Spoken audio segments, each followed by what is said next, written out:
News of the people, by the people, for the people.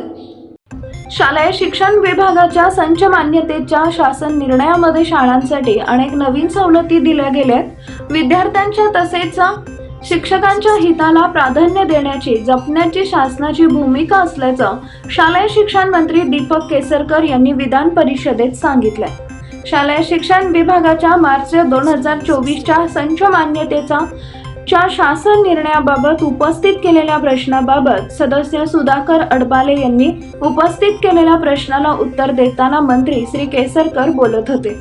शालेय शिक्षण विभागाच्या संच मान्यतेच्या निर्णयाच्या अंमलबजावणीत येणाऱ्या अडचणी समस्या सोडवल्या जातील। विद्यार्थ्यांना सर्व गोष्टी सुविधा मिळाल्या पाहिजेत अशी शासनाची भूमिका आहे। यामध्ये शिक्षकांची कुठल्याही प्रकारची गैरसोय होणार नाही। विद्यार्थ्यांच्या पटसंख्येनुसार शिक्षकांची संख्या ठरवली जाते। मात्र काही दुर्गम ग्रामीण भागात निकषानुसार पटसंख्या पूर्ण करणं अवघड आहे। अशा ठिकाणी पटसंख्या कमी आहे, तिथं 2 शाळा शेजारी असतील तर त्यांची मिळून 500 पटसंख्या होत असेल तरी त्या ठिकाणी नवीन शिक्षक देण्यात येईल। क्रीडा तसेच कार्यानुभव या विषयासाठी तज्ञ शिक्षकांचीच नियुक्ती करणं आवश्यक असते, जेणेकरून त्या विषयांच्या अध्यापनाचा दर्जा कायम ठेवता येईल।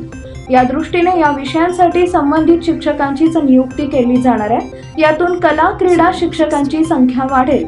शिक्षकांवर अन्याय होऊ देणार नाही। यापुढे असं कधीही होणार नाही।